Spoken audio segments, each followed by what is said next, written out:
Una alegría muy grande para mí estar entre ustedes en esta tarde y lo que nos proponemos hacer en los próximos minutos o la próxima hora es tener una clase de historia del cristianismo. Para algunos les traerá malos recuerdos, para otros será una novedad, pero esto es lo que vamos a hacer, una clase de historia del cristianismo sobre el tema que obviamente nos está reuniendo en estos días y particularmente en una ocasión como esta, Lutero y la Reforma Protestante. Y si logro hacer andar esto, mucho mejor. Pablito, ayúdame. A ver, ¿qué es lo que hay que apretar acá? Ahora. Estaba apagado. Muy bien. La Reforma Protestante terminó con la unidad religiosa en Europa occidental. Produjo nuevas ideas acerca de las relaciones entre Dios, la persona individual y la sociedad. Se desarrolló bajo fuertes influencias políticas, económicas y sociales y condujo en muchas partes a la sujeción de la Iglesia cristiana a los gobernantes políticos. No obstante, sus consecuencias positivas fueron mucho más relevantes y permanentes y llegan hasta nuestros días. Hacia fines de la Edad Media había amenazas contra el ideal de la unidad cristiana europea a través de disidentes como Juan Wycliffe y Juan Hus. Los abusos en las prácticas y posesiones de la Iglesia habían escandalizado a muchas personas. De igual modo, los humanistas cristianos habían estado criticando estos abusos y reclamando cambios sustanciales en la vida y el testimonio de la Iglesia, especialmente de su clero. La piedad personal y el misticismo como acercamientos alternativos a la fe cristiana que no requerían del aparato institucional de la Iglesia y su clero, habían motivado a muchos a esperar y reclamar cambios. A comienzos del siglo XVI, la gente discutía diferentes caminos para llevar a cabo la ansiada y necesaria reforma de la Iglesia. Algunos grupos de místicos buscaban renovarla mediante su propia santidad personal. Es así como surgieron nuevas órdenes monásticas y hubo un gran desarrollo del monasticismo y del misticismo, especialmente en Alemania. Otros consideraban un error el intento de los papas de crear una cristiandad bajo su autoridad única como soberanos políticos de Europa, ocupando un lugar o el lugar de los emperadores romanos y, por supuesto, lo resistían con un nuevo espíritu de nacionalismo incipiente. Los intelectuales en las universidades que utilizaban los nuevos métodos del Renacimiento, como por ejemplo la crítica histórica y literaria, estudiaban las lenguas clásicas y los documentos antiguos y aplicaban sus hallazgos al estudio de la Biblia y descubrían que no todo lo que la Iglesia enseñaba y practicaba era bíblico. Mucha gente deseaba un cambio y hacía algo por lograrlo, pero sin mayor efectividad. No eran pocos los que estaban convencidos que la sociedad y la Iglesia podían cambiar si se mejoraban la educación y se promovía la piedad. Humanismo y misticismo prepararon el terreno para que se iniciara un proceso de reforma. No obstante, hacía falta un líder y una circunstancia dramática que canalizara todas estas fuerzas hacia una reforma auténtica y profunda. Muchos de los que buscaban una vida espiritual más pura, libertad del control político del Papa y una teología más profunda, bíblica y erudita, encontraron todo esto en la prédica, la acción y los escritos de un monje y profesor alemán de la Universidad de Wittenberg, Martín Lutero. Quiero invitarlos en esta tarde a acompañarme a hacer 6 consideraciones en relación con Martín Lutero y la Reforma Protestante, con el fin de tener una mirada histórica general sobre este evento que marcó un giro sustancial en el desarrollo del testimonio cristiano y en el desarrollo de la cultura occidental. La primera consideración que vamos a hacer tiene que ver con el nacimiento y los primeros años de Martín Lutero. Lutero nació en Eisleben, en Sajonia, en 1483. Su padre era un minero de cierta posición que quería que su hijo tuviese la mejor educación posible. Para ello pagó por la formación temprana de Martín en escuelas en Mansfeld, en Magdeburgo y en Eisenach. Y en 1501 Lutero se enroló en una de las escuelas más prestigiosas de Alemania, la Universidad de Erfurt, donde desarrolló su pensamiento crítico del tomismo dominante. En 1502, después de recibir su bachillerato en artes, comenzó a enseñar gramática y lógica en la universidad.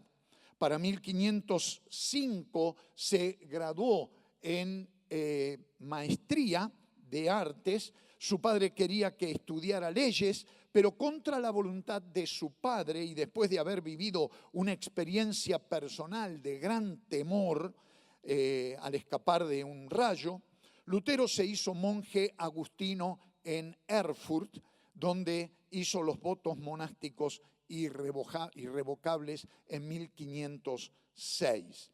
Allí también estudió teología bajo Juan von Staupitz y fue ordenado sacerdote en 1507. Un mes más tarde celebró su primera misa con temor y temblor, lo cual puso en evidencia una vez más el terror que sentía ante la presencia divina. Durante un tiempo tuvo paz interior, pero pronto volvió a preocuparse por su relación con Dios y su salvación.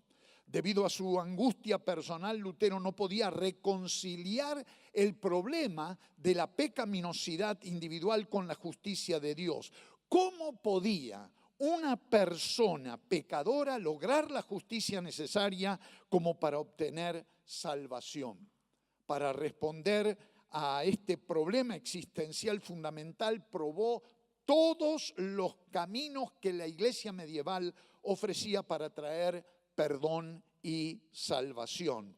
Una vida monástica, el más rígido ascetismo, los méritos de los santos, las buenas obras, la adoración de las reliquias, la peregrinación a Roma, la confesión total, y todo esto sin lograr lo que buscaba. Estaba desesperado cuando, por recomendación de Staupitz, fue enviado a la Universidad de Wittenberg en 1508 como profesor de Biblia. Un año más tarde fue promovido con un bachillerato bíblico. En 1510, Lutero viajó a Roma por cuestiones internas de su orden y experimentó un gran desencanto al ver la corrupción que imperaba en la curia romana. De regreso en Wittenberg, obtuvo allí su doctorado en teología en 1512 y comenzó sus lecciones sobre el libro de los Salmos. Durante los 5 años que pasó allí enseñando las Escrituras e impactado especialmente por el texto bíblico de Romanos capítulo 1, el versículo 17, llegó a la convicción de que sus esfuerzos personales, buena buenas obras, una vida cristiana piadosa y particularmente los sacramentos de la iglesia, no eran suficientes para que el pecador ganara su salvación, sino que esta era el resultado de la fe en la gracia de Dios. Como indica el apóstol Pablo en este versículo de Romanos 1:17, en el Evangelio se revela la justicia que proviene de Dios, la cual es por fe de principio a fin, tal como está escrito, el justo vivirá por la fe. Para 1515, Lutero ya había descubierto el concepto bíblico de la salvación como un don de la gracia de Dios y que la justificación solo por la fe era el camino a la misma. Así Lutero se dio cuenta de que la fe es hija de la gracia y madre de las buenas obras y que para ser salvo debía comenzar con el amor de Dios en lugar de el temor a la justicia de Dios. Una segunda cuestión a considerar tiene que ver con precisamente la cuestión de la venta de indulgencias. Al principio, Lutero no se dio cuenta de que el camino que comenzaba a transitar iba a ponerlo fuera del sistema que no logró traer paz a su vida. El primero de los pasos en este proceso fue su resistencia a las indulgencias. Estas se habían originado en relación con las cruzadas e involucraban la cancelación de la pena que imponía la Iglesia a un pecador confeso. La Iglesia enseñaba que todos los pecados cometidos antes del bautismo eran limpiados por este sacramento, mientras que la penitencia purgaba los que se cometían después. Para los pecados que no se cubrían por estos medios, existía después de la muerte el purgatorio. La manera más común en los días de Lutero de acortar la estadía en el purgatorio, que dicho sea de paso era un reverendo invento de la Iglesia para conseguir dinero, la manera de acortar la estadía no placentera en el purgatorio era comprando a los representantes del Papa unas escrituras, indulgencias, que autorizaban al titular de la misma a salir antes de aquel lugar de tormento. Generalmente estas indulgencias se compraban a beneficio de familiares fallecidos. Se murió tu vieja y la vieja era una santa, pero algún pecadito no confesado se tiene que haber llevado. Todo sea por la vieja, ¿qué costaba comprarle una buena indulgencia para que pasara a la gloria celestial sin mayores problemas? Las indulgencias hacía tiempo que se habían transformado en medios para levantar fondos para diversos proyectos de la Iglesia. Hacia 1516, Lutero ya tenía dudas acerca de esta práctica y a riesgo de perder su sustento eclesiástico, negó su efectividad. Para 1517, Roma necesitaba grandes sumas de dinero para financiar la construcción de la Basílica de San Pedro, la actual Basílica de San Pedro, y el arzobispo de Maguncia, Alberto de Brandeburgo, había comprado 3 posiciones eclesiásticas mediante simonía con un préstamo de la familia banquera de los Fugger y necesitaba dinero para devolver el préstamo. De modo que hicieron un arreglo 50-50 para lanzar una nueva edición de indulgencias a fin de recaudar los fondos necesarios. La cosa se hizo, pero con un agravante, ya que declaraban ahora que las indulgencias ofrecidas perdonaban directamente todos los pecados de quienes las compraban, los que habían cometido más los que pudieran cometer en el futuro. Un fraile dominico, que lo tienen ahí en pantalla en el folletín de publicidad, esto era un volante de publicidad, don Juan Tetzel, fue autorizado a predicar y vender esta edición de indulgencias cuyas ganancias iban a parar a la construcción de San Pedro y a la devolución del préstamo de este señor Alberto de Brandeburgo. Tetzel anduvo recorriendo Sajonia vendiendo indulgencias a las que publicitaba con un canto que decía: tan pronto como la moneda cae en el cofre, el alma sale del purgatorio, como decía la canción que cantaban los muchachos recién, ¿verdad?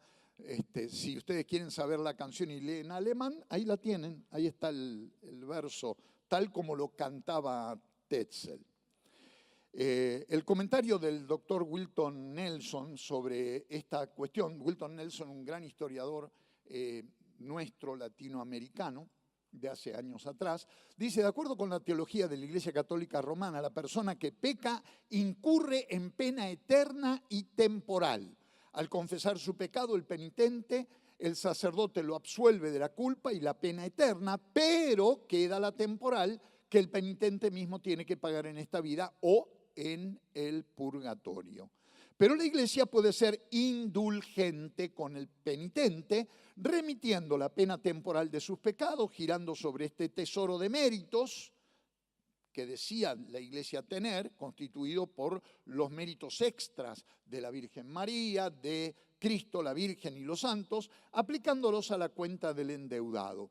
Esto se hace en vista de alguna consideración a concesión especial de los jerarcas a base del poder de las llaves, según la interpretación católico-romana de Mateo 16-19. En 1476, el Papa Sixto IV decretó que los beneficios de las indulgencias valen para las almas en el purgatorio, habiendo quien, estando vivo, las consiguiera. Esto dio lugar a los abusos de la doctrina, de esta doctrina, que provocaron la erupción de la Reforma luterana y la erupción del carácter de Lutero, que no necesitaba mucha manija para estallar y provocar un buen escándalo. ¿Qué es lo que hizo? Lutero no pudo resistir esto y el 31 de octubre de 1517 colocó en las puertas de la iglesia mayor de Wittenberg 95 proposiciones que invitaban a debatir 3 temas generales. Primero, el tráfico de las indulgencias, que para Lutero, y acá tienen ustedes la transcripción o el original en latín de las 95 tesis, muy probablemente, pero quizás de manera manuscrita, Lutero pegó estas 95 proposiciones en la Großkirche, ahí en Wittenberg. 3 temas que se discutían en estas proposiciones. Primero, el tráfico de las indulgencias, que para Lutero era contrario a las Escrituras, inefectivo y peligroso. Segundo, el poder del Papa para perdonar las culpas y penas no canónicas que Lutero negaba. Y tercero, el carácter del tesoro de la Iglesia, que se decía consistía, como señalamos, de los méritos donados por Cristo, la Virgen María y los santos para cubrir los pecados de los penitentes, que Lutero también negaba. Lutero expresó los grandes interrogantes que se estaba planteando toda la Iglesia. Y la imprenta, que hacía unas décadas, pocas décadas, había sido inventada, esparció rápidamente sus ideas por toda Europa. La primera autoridad eclesiástica en recibir las tesis de Lutero fue el arzobispo Alberto de Maguncia, quien muy molesto las remitió a Roma. El Papa León X las entregó para su análisis al cardenal Cayetano, un distinguido teólogo y filósofo dominico, y en 1518 Lutero se reunió con Cayetano, uno de los top 5 en materia de filosofía y teología en Europa Occidental, se reúne con Cayetano en Augsburgo por 3 días sin que éste pudiera persuadir. Estos eran debates académicos de altura, sin que Cayetano pudiera convencerlo, persuadirlo de abandonar sus ideas. Al año siguiente, Lutero se encontró nuevamente con teólogos católicos, esta vez en Leipzig.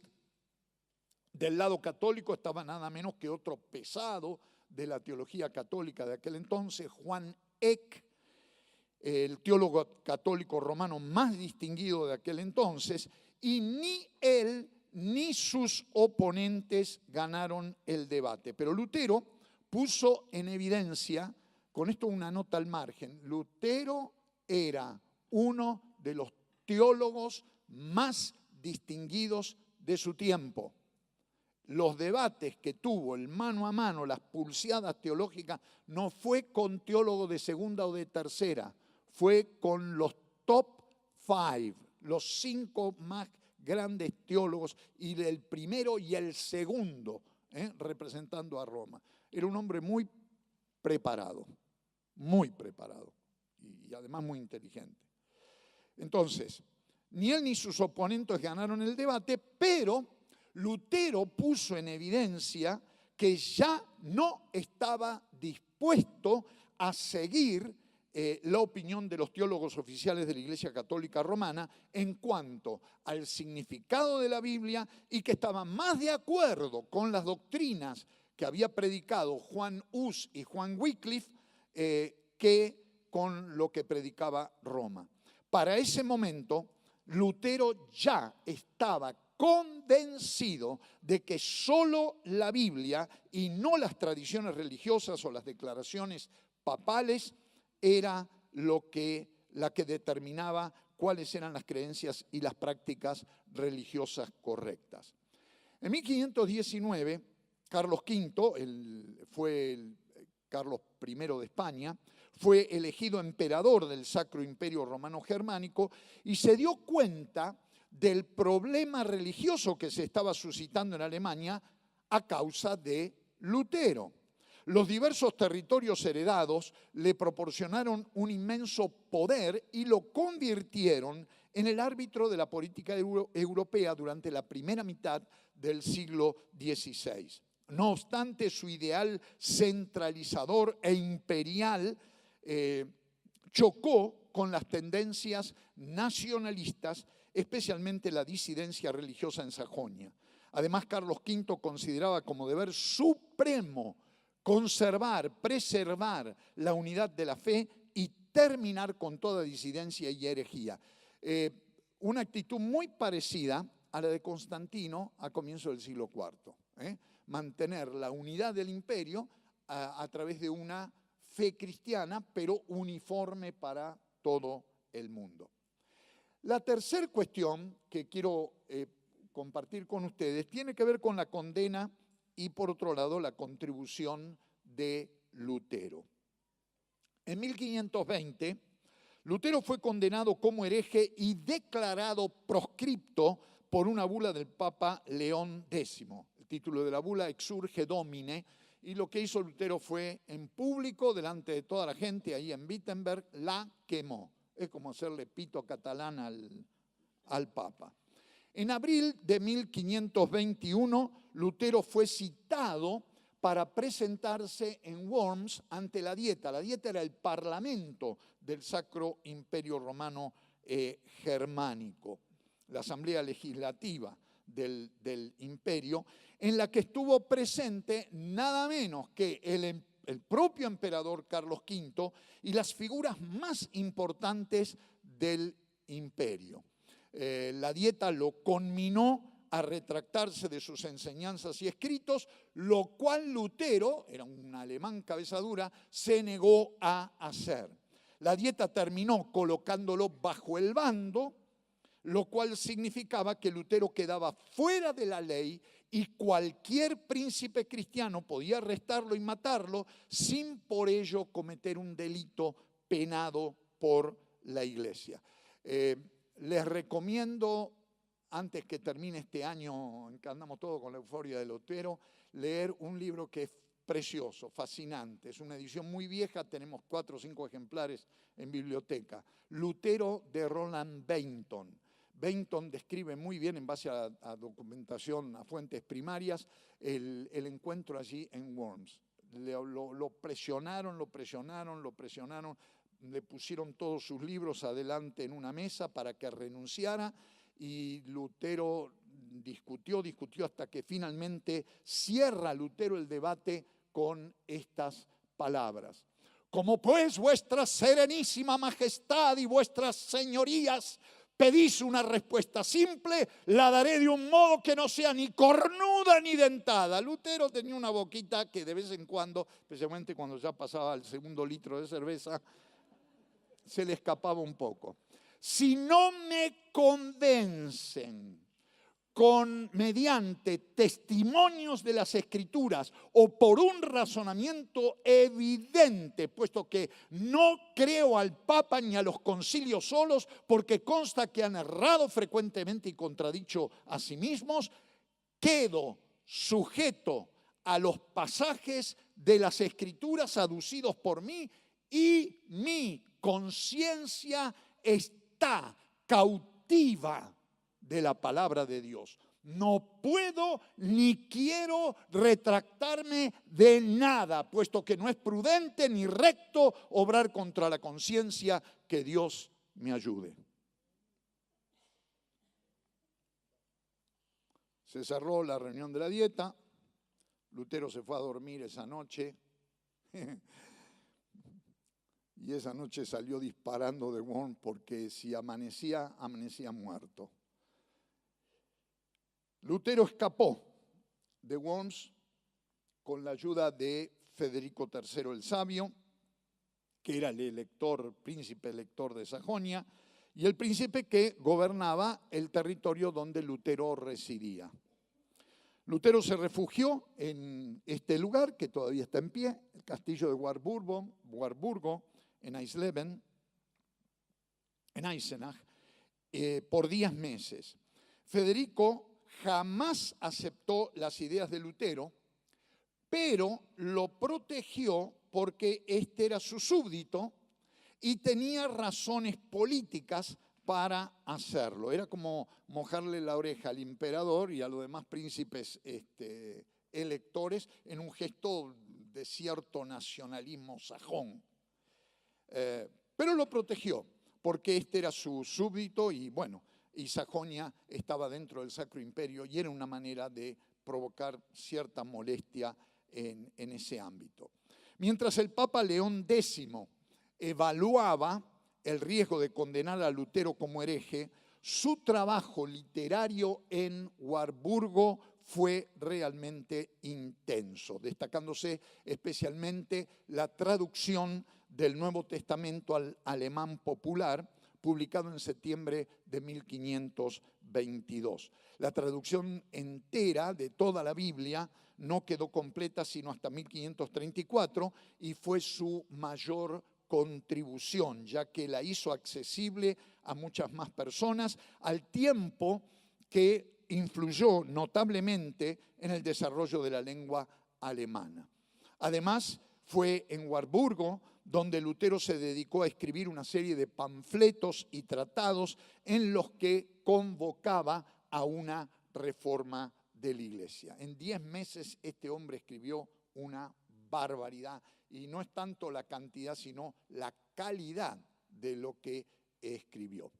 La cuarta consideración que quiero compartir tiene que ver precisamente con estos escritos reformadores de Lutero. Los escritos más polémicos de Lutero fueron escritos durante el año 1520 en una secuencia asombrosa. Sus primeras obras fueron escritas en alemán y estuvieron dirigidas a la gente común. En su tratado sobre las buenas obras, escrito en el mes de mayo de 1520, Lutero utilizaba el decálogo para demostrar cómo la fe se pone en práctica en la vida del cristiano. En su tratado El papado de Roma, escrito en junio, Lutero identificaba al Papa como el verdadero anticristo del que habla toda la Escritura. Y al Papa le picaba más que la oreja con esto. En su carta abierta a la nobleza cristiana de la nación alemana, escrito en agosto, Lutero apeló a los príncipes y señores con un tratado en el que atacaba la autoridad de la Iglesia. En este tratado Lutero argumentaba que los nobles, al igual que el clero, eran los líderes de la Iglesia y que debían asumir la reforma de la misma. Lutero atacaba la autoridad del Papa diciendo que se defendía de una reforma escondiéndose detrás de tres paredes. Por un lado, la pretendida superioridad del poder espiritual sobre el temporal, de modo que el poder de la Iglesia no podía ser juzgado por ningún otro poder. Segundo, el derecho exclusivo del Papa para interpretar las Escrituras. Y tercero, la pretensión de que solo el Papa podía convocar un concilio o reformar la Iglesia. Y en contra de estas presuposiciones, Lutero hizo propuestas bien radicales. Algunas de estas ideas nosotros hoy debemos analizarlas críticamente, ¿verdad? Especialmente quienes somos herederos de la reforma radical del anabautismo, no vamos a estar de acuerdo en que sean los gobernantes los que tomen la iniciativa en la reforma de la Iglesia, ¿verdad? Por nuestro principio de separación de la Iglesia y el Estado. Pero sacando esto, y este fue el error de Lutero, y la razón también por la cual más tarde condenó a los anabautistas, pero en otros aspectos las ideas de Lutero hay que también entenderlas en su contexto histórico. Para 1520, si no era con el apoyo de algún príncipe, la reforma no llegaba ni a la esquina. Porque la primera lo hubieran estampado contra una pared a Lutero antes de salir de Worms, si no hubiera sido por el apoyo de Federico el Sabio. Pero de todos modos, esto es lo que decía Lutero, bien radical en un sentido. Se ha establecido que el Papa, los obispos, los sacerdotes y los monjes sean llamados al estado eclesiástico y los príncipes, los señores, los artesanos y los agricultores al estado secular. Esta distinción entre sagrado, secular, religioso, profano, la condenó Lutero. Es una lástima que haya todavía muchos creyentes evangélicos que siguen haciendo esta distinción, cuando hablan, por ejemplo, de clero y laico. Borren esa palabra laico que no está en la Biblia y que no tiene nada que ver con el Evangelio. Es una mentira sutil y un engaño. Que nadie se asuste, y esto por la consiguiente causa. Todos los cristianos son, en verdad, de estado eclesiástico. Y entre ellos no hay distingo, sino solo a causa del ministerio, como dice Pablo, que todos somos un cuerpo, pero cada miembro tiene su función propia con la cual sirve a los restantes. Pues el que ha salido del agua bautismal puede gloriarse de haber sido ordenado sacerdote, obispo y papa. Si bien no le corresponde a cualquiera desempeñar tal ministerio, como todos somos igualmente sacerdotes, la doctrina del sacerdocio, ¿cómo sigue? Universal de todos los creyentes. Viene de acá. Todos somos igualmente sacerdotes, nadie debe darse importancia a sí mismo, ni atreverse a hacer sin nuestra autorización y elección aquello en lo cual todos tenemos el mismo poder, porque lo que es común nadie puede arrogárselo sin autorización y orden de la comunidad. Nota al margen. Tenemos que volver a la reforma, muchachos y chicas, especialmente aquellos evangélicos que siguen hablando de laicos, que siguen hablando de cleros, del reverendo Pirulo y del no sé cuánto, el gran siervo de Dios ungido y no sé cuánta historia más. Terminémosla con eso. Eso es antes de la reforma. Con la reforma hemos redescubierto esta verdad bíblica. Somos todos siervos. En una de las obras más importantes que escribió Lutero en este año 1520, El cautiverio babilónico de la Iglesia, en el mes de octubre, Lutero escribía como teólogo a otros teólogos acerca de los sacramentos. En este tratado escrito en latín, Lutero atacaba los 7 sacramentos de la Iglesia y la eficacia de las indulgencias. En el caso de los sacramentos decía que en lugar de 7 no eran más que 2, como mucho 3. En su discusión de los sacramentos y la eficacia de las indulgencias, Lutero señalaba 3 cosas.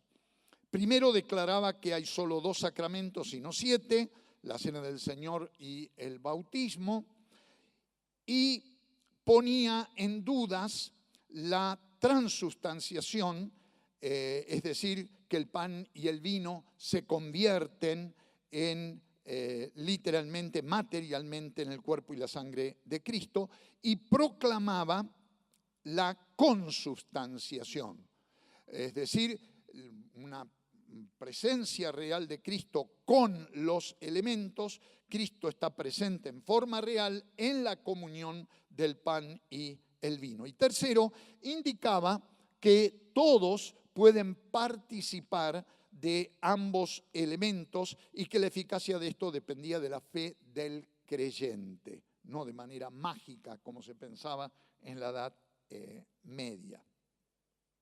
Según él, la sustancia de cada sacramento no era otra cosa sino fe. Y los mismos no debían ser retenidos por la Iglesia para el beneficio de sus propios intereses y propósitos. Como él decía, primeramente debo negar los 7 sacramentos y por ahora admitir solo 3, el bautismo, la penitencia y el pan, aunque la penitencia nunca le prestó atención. Y agregaba, todos ellos fueron reducidos a una mísera cautividad por la curia romana y la Iglesia fue privada de toda su libertad. No obstante, hablando al estilo de la Escritura, admitiría solo un sacramento y 3 signos sacramentales. En 1521, Enrique VIII, rey de Inglaterra, que sabía algo de teología, se dedicaba a 2 cosas, a las mujeres y a la teología. Escribió un libro atacando la enseñanza de Lutero sobre los sacramentos, y esto le valió a los monarcas ingleses hasta el día de hoy el título de Defensor Fides, defensor de la fe. En relación con la Cena del Señor, Lutero admitía la comunión en ambas especies y rechazaba la doctrina de la transubstanciación como no bíblica. Además, cada persona debía recibir el sacramento por sí misma y no había lugar para las misas privadas. En este sentido, decía Lutero, en el cautiverio babilónico de la Iglesia, conste primero de modo infalible, la misa o el sacramento del altar es el testamento de Cristo que al morir nos dejó para ser distribuido entre sus fieles. Pues así constan sus palabras, este cáliz es el nuevo pacto, el nuevo testamento en mi sangre. Digo que conste esta verdad como fundamento inconmovible sobre el cual levantaremos todo lo que hemos de decir. De esto ya de suyo es patente cuál es el uso y el abuso de la misa, cuál su celebración digna o indigna, porque si es promesa, como hemos dicho, no llegamos a ella por ninguna obra, ningún esfuerzo ni mérito, sino solo por la fe. En la Iglesia medieval la misa era una buena obra para ganar la salvación. En el Tratado de la Libertad del Cristiano, escrito en noviembre de 1520, Lutero se dirigía al creyente común y explicaba sus conceptos sobre la fe, las buenas obras, la naturaleza de Dios y la supremacía de la autoridad política sobre los creyentes. Mucha gente estaba de acuerdo con Lutero en su propio juicio sobre este tratado, que expresaba la vida cristiana total, pero en forma abreviada. Lutero destacaba la libertad que goza el creyente e indicaba que todos los cristianos eran sacerdotes, como ya hemos comentado. En este tratado presentaba la paradoja fundamental de la fe cristiana. Dicho en palabras de Lutero, el cristiano es libre señor de todas las cosas y no está sujeto a nadie. El cristiano es servidor de todas las cosas y está supeditado a todos. En el último párrafo de este tratado, Lutero explicaba las dos proposiciones que parecen contradictorias. Me parece que me la comí. Se deduce de todo lo dicho que el cristiano no vive en sí mismo, sino en Cristo y el prójimo. En Cristo por la fe, en el prójimo por el amor. Por la fe sale el cristiano de sí mismo y va a Dios. De Dios desciende el cristiano al prójimo por el amor. Pero siempre permanece en Dios y en el amor divino, como Cristo dice en Juan 1:51. He aquí la libertad verdadera, espiritual y cristiana que libra al corazón de todo pecado, mandamiento y ley, la libertad que supera a toda otra como los cielos superan la tierra. Quiera Dios hacernos comprender esa libertad y que la conservemos. Amén.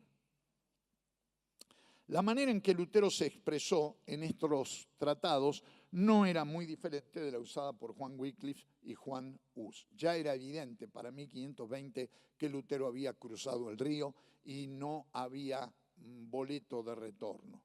Ya la reforma iba a ir para una determinada dirección, no había manera de volverse atrás. Veamos algo sobre el desarrollo de la reforma. ¿Cómo andamos con el tiempo? ¿Bien? Bueno, hace mucho que no enseño y discúlpenme, me quiero sacar las ganas, así que voy a seguir un rato. Bueno, desarrollo de la reforma. Mientras se encontraba escondido en Warburgo, algunos de sus seguidores en Wittenberg asumieron posiciones más radicalizadas. En la ciudad de Zwickau, en la frontera con Bohemia, personajes como Nicolás Torg y otros adoptaron las ideas de Lutero, pero de manera más radical. Expulsados de Zwickau, estos elementos radicalizados fueron a Wittenberg, donde consiguieron el apoyo de este señor Andrés Karlstadt, discípulo de Lutero. En realidad, lo único que querían estos hombres, conocidos como los profetas de Zwickau, y hombres como Karlstadt, junto con el profesor de griego Felipe Melanchthon, que fue el gran cerebro de la Reforma, y el agustino Gabriel Zwilling, era llevar las ideas de Lutero hasta sus últimas consecuencias. Así pues se sirvió la Eucaristía en las 12 especies, que era lo que había enseñado Lutero. Se omitieron partes de la oración de consagración, se descartaron los hábitos eclesiásticos, se destruyeron las imágenes, y Lutero eso se enojó mucho porque decía, están destruyendo obras de arte. Nunca pensó Lutero en la idolatría, eran obras de arte. Y se denunció el ayuno. Y lo que es peor, se estimuló el matrimonio de los sacerdotes, monjes y monjas. Y el mismo Karlstadt se casó con una discípula de 16 años. Ahora, nosotros decimos, no había nada de malo. Que los monjes se casen, que las monjas se casen, tiren el hábito por ahí. Pero ustedes imagínense que esto ocurría en Wittenberg, en medio del Sacro Imperio Romano Germánico dominado por la Iglesia durante prácticamente 1000 años. Lutero se asustó al enterarse de estos cambios. Estaba en Warburgo, ahí encerrado, meta a escribir, y alguien le fue a buchonear. Los monjes y la monja están de fiesta. Y le dio miedo de que su reforma de teólogos, ¿no es cierto?, se estaba transformando en un movimiento popular que estaba en conflicto con sus convicciones tradicionales. Así que en marzo de 1522 tuvo que regresar para ponerse al frente del movimiento, y esto del movimiento que él mismo había iniciado, encauzándolo por carriles más conservadores y menos violentos que los propiciados por Karlstadt, Zwilling y todos los profetas de Zwickau y compañía. El método utilizado para lograr esto, para lograr el control, fue la persuasión a través de la predicación. Ahora, Lutero tiene que haber sido un predicador extraordinario y una personalidad extraordinaria. En una semana, predicando todos los días, logró controlar la situación. Hay que tener sotana para hacer una cosa así, ¿no? Los profetas, Karlstadt y Zwilling, se vieron forzados a abandonar la ciudad, y de este modo, lamentablemente, en un sentido, la reforma religiosa, según Lutero, se vio limitada. Por lo menos en el sentido positivo, quedaba claro que no era una cuestión de iconoclastía, de austeridad y puritanismo extremo, de antisacerdotalismo, sino de una profunda lucha espiritual, de una agonía interior, de amor, de paciencia, más que de violencia y denuncia. Sin amor, decía Lutero, la fe es nada. Lamentablemente fue un freno al desarrollo más profundo de algunos de los principios que él mismo había rescatado de la palabra de Dios.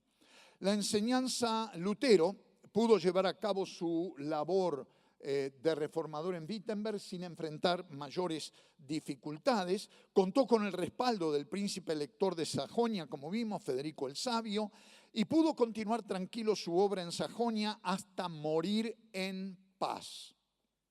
Además, la guerra entre Carlos V y Francisco I de Francia y la amenaza permanente de los turcos que estaban a las puertas de los turcos otomanos, a las puertas de Viena, obligaron a Carlos V a suspender su persecución de Lutero, y este pudo organizar mejor su labor y su reforma. Las enseñanzas de Lutero viajaron rápido y llegaron lejos. Bajo su influencia, el rey de Dinamarca comenzó a reformar la iglesia en su reino, que en pocos años se transformó en la primera nación luterana, y lo sigue siendo hasta el día de hoy.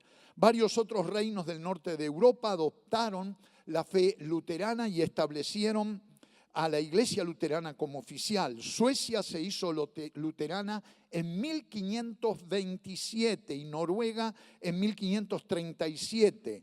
En Prusia, el príncipe Alberto de Brandeburgo, que era el gran maestre de la orden teutónica o de los teutones, o caballeros teutónicos, secularizó en su provecho propiedades de la iglesia romana y creó un poderosísimo baluarte luterano en el llamado Ducado de Prusia, desde el cual expandió el movimiento luterano en las comarcas ribereñas del Báltico. Para mediados del siglo XVI, el Báltico era un lago luterano. Todo alrededor del Báltico eran pueblos ya luteranos. Pero acá viene lo más lindo de todo. 1525, Lutero se casa con Catalina von Bora, una ex monja. En el sur de Alemania ocurrió lamentablemente en el mismo año la revuelta de los campesinos, que fue cruel, dolorosísima. Atacaron monasterios y castillos hasta llegar a excesos mayores, pero Lutero ya estaba enganchado con su querida Käthe. Los que estudiaron historia del cristianismo conmigo recordarán la anécdota. Lutero medio era el padre, ya tenía 43 años más o menos, y se sentía el monje todavía, monje. Había hecho la reforma, pero seguía siendo monje, austero, etc.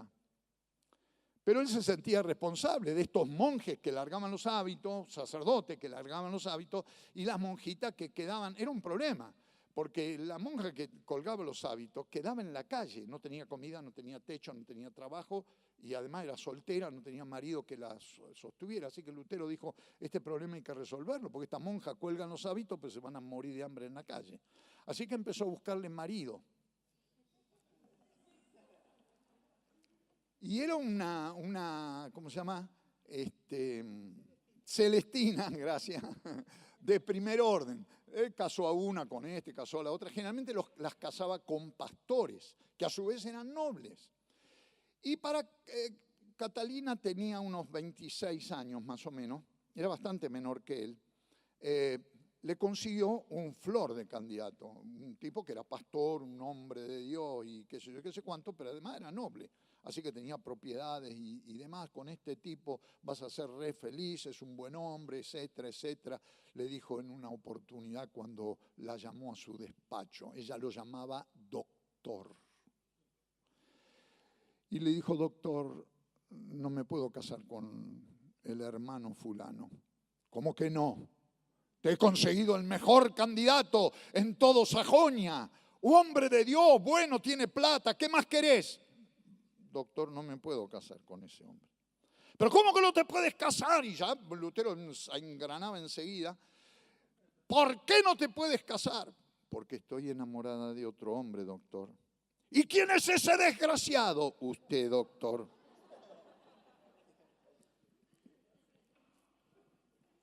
Y se casó con Catalina.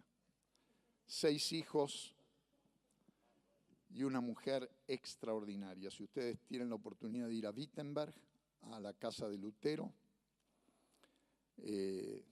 van a entrar a un gran patio. La casa era el monasterio, así que es un edificio enorme, grandísimo. Es casi tan grande como este local. Y ahí en el medio una hermosa estatua de Catalina Fombora. 20, 25, 30 comensales todos los días en la mesa de Lutero. Y los atendía Catalina. Catalina cuidaba la huerta, Catalina cuidaba los animales, Catalina andaba detrás de todo.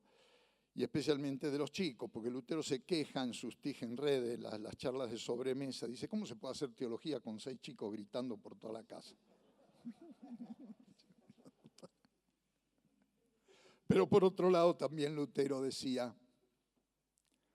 marcando la diferencia de su vida de monje solitaria, qué maravilloso, son palabras textuales, qué maravilloso es despertar en la mañana con un par de trenzas doradas en tu almohada.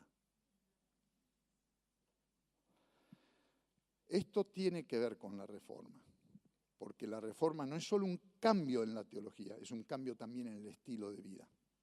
Es un cambio en la manera de entender la vida de todos los días.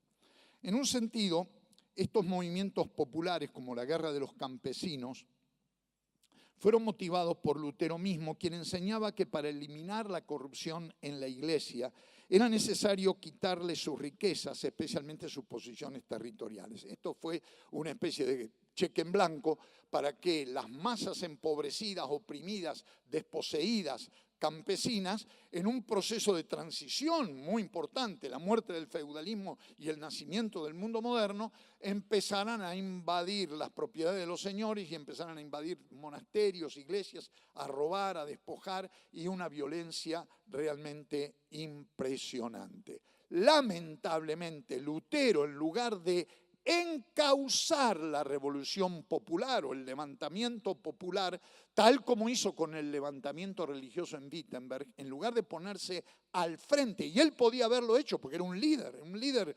social, no solo religioso, se puso en contra de la revuelta de los campesinos y en ese año escribe un libro contra las hordas ladronas y asesinas de los campesinos y le da cheque en blanco, luz verde a los señores para que masacren a los campesinos todo lo que puedan, en una alianza que no fue realmente conveniente. La cuestión es que, para avanzar un poco más, en 1526 Carlos V se propuso liquidar al luteranismo y convocó a una dieta en la ciudad de Espira, que se frustró por la renovación de la guerra y terminó afirmando que cada estado tenía derecho a seguir el credo religioso afirmado o sostenido por especialmente por el príncipe local, hasta que se reuniera un concilio general. Para entonces Carlos estaba también en guerra con Francisco I de Francia, así que no hubo mayores consecuencias para el desarrollo del protestantismo.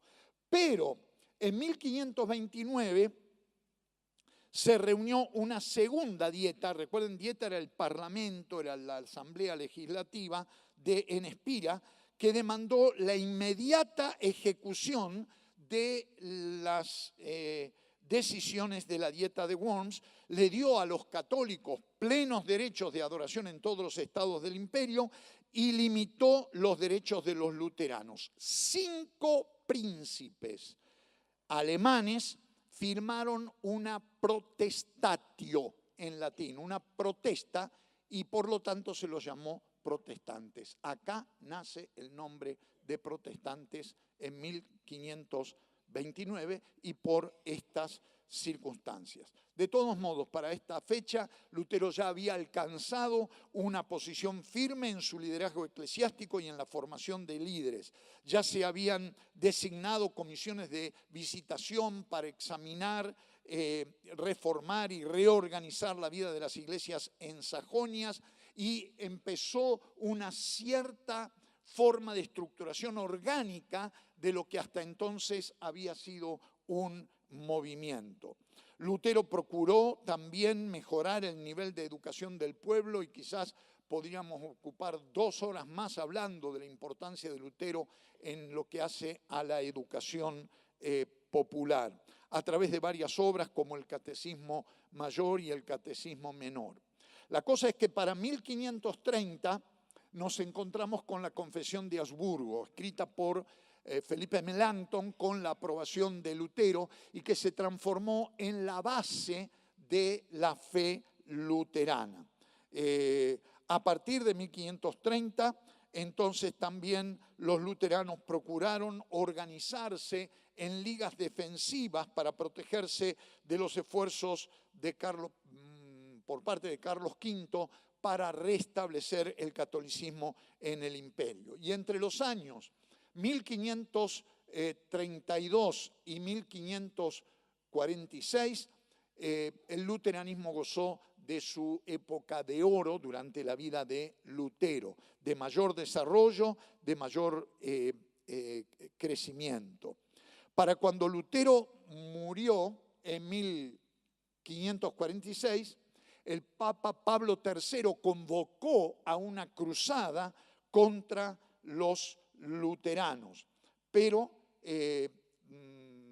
no tuvo ningún efecto en términos por lo menos militares, y el luteranismo continuó creciendo y esparciéndose. Hacia 1555, es decir, mediados del siglo XVI, se firma la Paz de Augsburgo con un acuerdo que más o menos se respetó y que en latín se conoce como cuius regio eius religio. Según la religión del rey o del príncipe, es la religión del pueblo. Esto también trajo sus consecuencias, porque en un principado protestante los católicos se tenían que ir porque perdían propiedades, etcétera, etcétera, y a la inversa le pasaba a los protestantes en territorio católico. Última consideración, pero resumida, las ideas de Lutero. La gran preocupación existencial de Lutero, como dijimos al principio, era cómo tener una correcta relación con Dios. Para Lutero, cuando leía en la Biblia que hablaba de la justicia de Dios, para él justicia de Dios era que Dios no te deja pasar una, y en la primera en que te encuentra te parte en dos con su espada de justicia. Justicia para él era eso. No era lo que dice el apóstol Pablo en la carta a los Romanos, capítulo 3, versículo 21, 22, 23, 24. La justicia de Dios es la manera en que se muestra el favor de Dios hacia el ser humano pecador. En el contexto del Nuevo Testamento y especialmente en Pablo, justicia de Dios es casi salvación. que Dios da.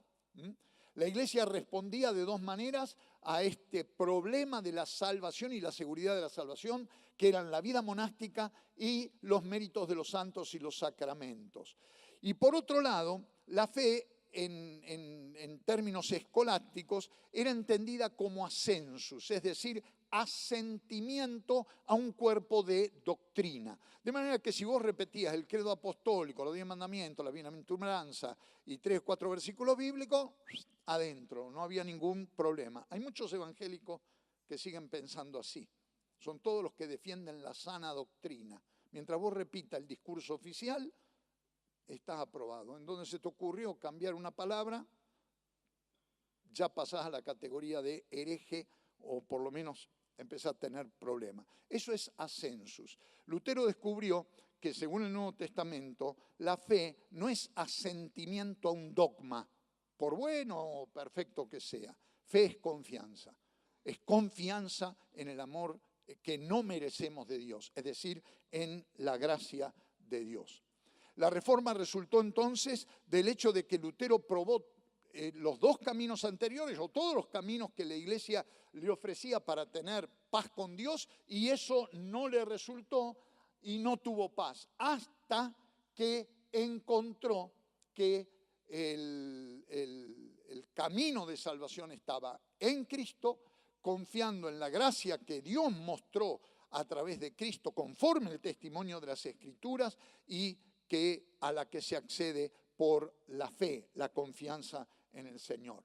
Lutero hizo 3 planteos fundamentales que siguen vigentes hasta el día de hoy. Primero, que la Biblia tiene siempre un mensaje nuevo cuando lo necesitamos. Dios no deja de hablar a través de su palabra. Segundo, que el centro del mensaje de la Biblia es la relación entre Dios y sus criaturas. Y tercero, que esta relación es simple, pero revolucionaria porque cambia todo. Hay una transformación de la vida que pasa a ser una vida nueva. Y estos 3 planteos se configuraron en torno a 4 ideas fundamentales, entre otras, pero estas son las fundamentales, que son como las 4 patas de una mesa sobre la que se levanta todo el pensamiento, toda la teología protestante y que son nuestra herencia como sucesores de Lutero. Sola fide, sola gratia, sola escritura, solo Cristo. Solo la fe, solo la gracia, solo la Biblia o la escritura y solo Cristo. Lutero creía que la justificación era lograda por la fe sola, por los frutos de la fe, la respuesta en gratitud y amor a Dios. En cuanto a la gracia, aunque todos somos pecadores e indignos del don de la vida eterna, la incomprensible misericordia de Dios es suficiente para la salvación y aceptación de Dios al creyente. Y en cuanto a las Escrituras, ellas son el punto de partida, la fuente de la fe y la respuesta a sus angustias espirituales por el mensaje de Jesucristo. Y Cristo es el medio por el cual el hombre, por la fe, recibe perdón, salvación y conocimiento de Dios. Según Lutero, la más noble de las buenas obras es creer en Cristo. Y acá, colorín colorado, este cuento se ha terminado. Lutero hizo una contribución que perduró en el tiempo. No es extraño que 500 años después nosotros todavía lo estamos celebrando con gratitud al Señor. La cosa es que al llegar a este aniversario tan significativo y al tomar conciencia de una herencia tan extraordinaria, tenemos que ser también conscientes de la necesidad de revisar nuestra fe y nuestra vida cristiana hoy. Porque la impresión que tengo es que en general estamos muy lejos de la reforma del siglo XVI y que hemos bastardeado la herencia que hemos recibido. Hoy seguimos hablando, repitiendo como loros, solo la Biblia. Pero está la cuestión de cómo entendemos la Biblia y cómo la aplicamos y cuánto la obedecemos. ¿Y dónde está la Biblia hoy? Hoy en América Latina, la mayor parte de los púlpitos evangélicos está como este, sin una Biblia. Y lamentablemente en la predicación de una gran cantidad de iglesias ya ni siquiera se lee la Biblia. No porque está en un iPad o en un iPhone o en algún medio electrónico, sino simplemente porque nadie le da bolilla a la Biblia. No se lee, no se lee, no se enseña, no se predica. Hablamos de solo Cristo, pero tenemos que preguntarnos de qué Cristo estamos hablando. Un Cristo como el que por siglos estuvo colgado en los templos católicos, famélico, muerto de hambre, dando lástima, que parece que está ahí colgado, impotente, sin poder mover las manos, mirándote y diciéndome, loco, hágame una transfusión porque estoy todo desangrado. ¿De qué Cristo estamos hablando? ¿O del Cristo evangélico superstar, que es dueño de todo y te provee todo? Una suerte, como decía Bonhoeffer, de un Deus ex machina, que vos apretás el botón y te viene la bendición. O un Cristo transaccional, un Cristo capitalista, neocapitalista, donde vos ponés 100 y Él te da 1000, como predica el Evangelio de Prosperidad. ¿De qué Cristo estamos hablando? ¿O estamos hablando del Cristo crucificado? ¿A qué Cristo estamos predicando? ¿Un Cristo de conveniencia? ¿Un Cristo que me lo pongo en el bolsillo y lo saco cuando tengo que pedirle cosas y después lo guardo hasta que me vuelva a acordar? Hablamos de gracia. ¿De qué gracia estamos hablando? Para muchos creyentes evangélicos, la gracia se ha transformado en una gracia barata, como también decía Bonhoeffer.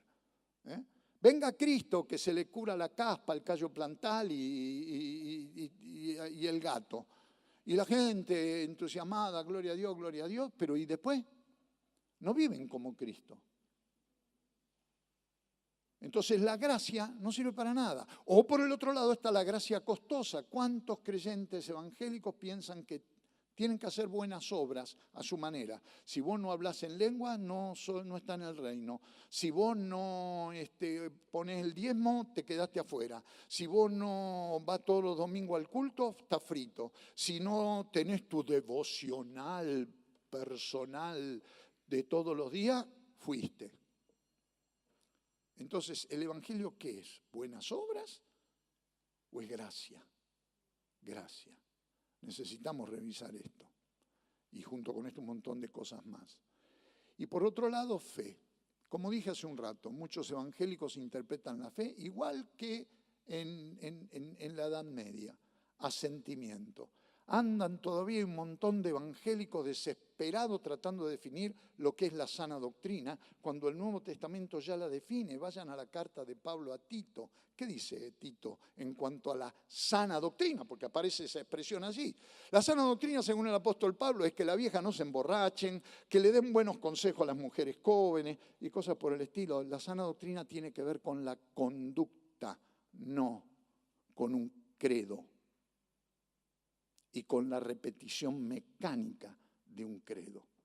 Todavía hay un montón de denominaciones en crisis, por supuesto, que siguen asumiendo conductas adolescentes en procura de la identidad. Quien busca la identidad es alguien que no la tiene. Y cuando uno pierde la única identidad que necesitamos, que es nuestra identidad cristiana, entonces empezás desesperado como un adolescente a preguntarte quién soy yo. Pero cuando vos sos lo que sos en Cristo, esa es tu identidad. ¿Qué otra identidad anda buscando? Necesitamos volver a la reforma y necesitamos una nueva reforma. Es desesperante en todo el continente y en nuestro país la necesidad de una nueva reforma. Que este aniversario, esta celebración de los 500 años de la Reforma del siglo XVI, nos anime, nos motive a procurar, no solo leer de vuelta a Lutero, más importante que eso, volver a la palabra de Dios, leer con cuidado cada página de la palabra de Dios y revisar nuestra vida, nuestro ministerio, nuestra manera de ser iglesia en el día de hoy. Solo la Biblia, pero en serio, solo la Biblia, no la opinión del pastor Pirulo, solo la Biblia, solo Cristo, solo la gracia y solo la fe. Que Dios nos ayude a hacerlo así.